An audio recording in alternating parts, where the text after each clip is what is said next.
a sports classics vehicle that was recently nerfed in the latest update of Grand Theft Auto Online. And it was nerfed in a very big way that hurt this vehicle greatly, and that was being able to join missions. This vehicle previously was able to join any mission, high setup, or really anything you wanted to do. The Toreador could do it. Let's say you're doing the Dr. Dre high setups and you wanted to get them done very easily. Well, this vehicle had your back because you could spawn it in that mission and complete it very, very easily. However, that is not the case for Grand Theft Auto Online anymore. The Toreador had that ability stripped away, which was probably the only reason I used this vehicle. And because of that, in yesterday's top 5 vehicles to defend yourself in Grand Theft Auto Online, I did not have this vehicle in the list, and a lot of people were surprised. So, in today's video, I figured I'd break into why I did not put the Toreador in that list, what vehicles I think are better and why they are better, and, well, let me know if you agree with me or you disagree in the comments down below. Now, the first part, and the title of today's video, is the Toreador still good in 2023 after the nerf? And yeah, it's still pretty freaking amazing. If you already own this vehicle, which I suspect the majority of you do, there's nothing wrong with the Toreador. It has a lot of fantastic attributes that no other vehicles have in the game. First of all, this has the best machine guns on any mounted car. For example, I'm just going to shoot at this Dubsta, and I mean, look at that. It is insane how quick these machine gun rounds will blow up a vehicle in front of you. There is no other vehicle in the game apart from the Stromberg, ironic because it's another underwater vehicle, but there's no other vehicle apart from these two in the game that can just blow up anything. I mean, that is just 2 seconds there and any vehicle is blown up. So that is one massive benefit the Toreador does have compared to a lot of other vehicles, is if you're trying to chase somebody, you might not even need to use missiles. Even if it's, let's say, I don't know, a Monitech vehicle, you might just be able to blow up that vehicle quite easily shooting them with the machine guns. That's the first thing the Toreador has going for it that is amazing. The second thing is unlimited missiles. Unlimited missiles means that you never have to worry about missing.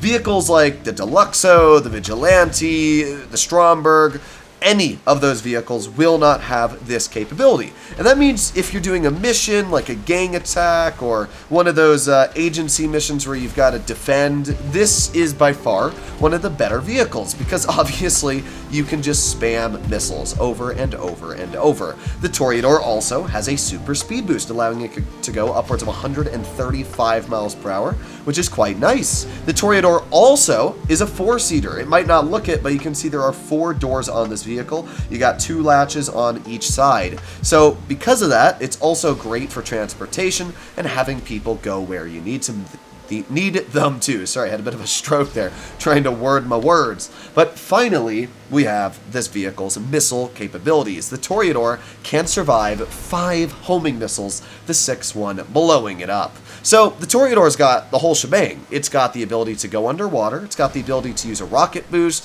which means it can basically fly. It's got super good handling, by the way. Unlimited missiles. I mean, what more do you need? Well, one thing that a lot of other vehicles have in Grand Theft Auto Online, and that is the ability to fly. And that is really the major problem I have with the Toreador. Now that you can't use this vehicle in missions, but you can still use the Vigilante, I put the Vigilante up a notch because, first of all, the Vigilante is faster than the Toreador. If you didn't know, the Vigilante can go upwards of 150 with its super speed boost, which is insane. So because of that, I think the Vigilante's better on that aspect. The Vigilante also has better handling because it's in the Supers class and not the Sports Classic. So already the Vigilante's a bit higher up on the pedestal when it comes to handling and top speed. The Vigilante carries the exact same missiles, they're the same speed, they're the same capabilities on every aspect. But the major disadvantage the Vigilante has is that it cannot survive any missiles. That is really the only crux of the Vigilante in an online session. And that's why I'd still say, if you're just planning on playing in an online session and not using the Vigilante for missions, the Toreador is still better. But that's where we break into the other vehicles that I believe are just flat better than this car. The first one we have is the Oppressor. Now, the Oppressor can drive faster than the Toreador, and because of that, it's already got one big up. being able to just go faster than it is huge. But not only can the Oppressor go faster, but, you know, it also can do this and fly. It can't fly forever, but it can fly for a very long time. That means if somebody in a Toreador is trying to mess with me, I can just launch into the air, fire a bunch of missiles at them, and call it a day. But the best thing about the Oppressor is that I can go over to my Motorcycle Club menu, and I can just spawn in a new one over and over and over, which essentially gives this vehicle infinite missiles. So let's say I want to just, you know, get my Oppressor out. Now, this one's actually not mine. That's a friend. So if I spawn in another Oppressor here, you will see that, you know, I can shoot the missiles or whatever. And let's pretend I shoot through all my missiles. I think there's like 20 or so missiles. But yeah, let's just pretend, okay, I've shot all my missiles and I want to refill my Oppressor. So all I've got to do is I got to land it on the ground, go to my interaction menu, despawn, request my Oppressor. It spawns, I don't know, 100 feet in front of me. And there you go. Now I have a fully stocked and loaded Oppressor again. If my Oppressor gets blown up, all I have to do is call MMI, get it back, and boom. I mean, this is the big advantage I have with the Oppressor over a vehicle like the Toreador, is the fact that, I mean, you can just keep spawning it in. So even though the Toreador does have infinite missiles, technically so does the Oppressor if you just keep on spawning it over and over and over. The next vehicle that I think kinda beats the Toreador is if you were to go to your Kosatka and spawn in the Sparrow. Now, I already have my Sparrow spawned in somewhere on the map, which kinda sucks. I thought I'd call in my Sea Sparrow because I already have the Sparrow out, but the Sea Sparrow is essentially the same thing as the normal Sparrow. It has unlimited missiles that you can just keep shooting over and over and over, and both of these vehicles are incredibly fast at flying, being some of the fastest flying vehicles in the game when it comes to the helicopters class. And I should also point out the Sparrow does have flares, which means sure, it might not be able to survive any missiles, but I mean essentially you can survive as many missiles as you want as long as you still have flares loaded in the vehicle. Because of that, I don't really see a point for the Toreador, or Toreador, I never know how to pronounce it, but I don't really see a point for it when you can just call in a flying vehicle that's faster, has unlimited missiles, has flares, yeah. And by the way, when the Sparrow gets blown up, you don't need to pay for it. And the final vehicle that I kind of just believe completely defeats the purpose of the Toreador is this, the Deluxo. The Deluxo is a flying vehicle, and here's a fun fact about it. A lot of people might say, well, you can't have the Deluxo hover over the water.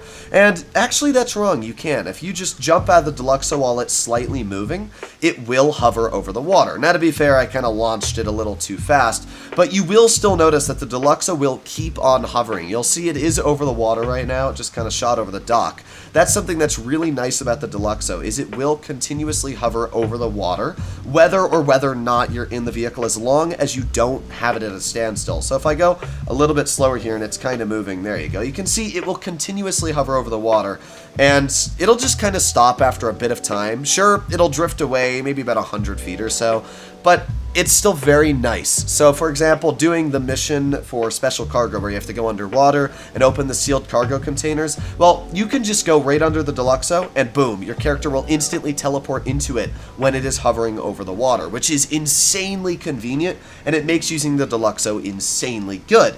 Now, I should point out that the Deluxo does not have infinite missiles, but the missiles on the Deluxo are so dang good that they'll really never miss anybody you're aiming at. Even when shooting at an Oppressor Mark II, they are very, very accurate and deadly.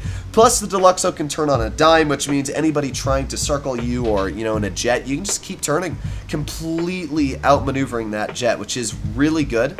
And if somebody's on ground trying to shoot at you, you can just stick up the front of your Deluxo, which completely stops bullets from being shot at you. I just think the Deluxo kind of defeats the purpose of the Toreador because of the fact that it has all these great things going for it. You might argue that the Deluxo can't survive any missiles, but I could make the same argument back that if you're actually knowing how to use the Deluxo as a skilled driver, you can avoid just about any missile launched at you. Don't get me wrong, as I said, the Toreador is still a very good vehicle in 2023, but for the price tag of $3.66 million, if you don't own it, I would not suggest to buy it, as I just think there's other, better, cheaper vehicles that'll get the job done easier. Hopefully, you enjoyed today's video, and if you'd like to see more like it, please consider smashing that subscribe button down below. But other than that, I'll see you in the next one. Bye-bye!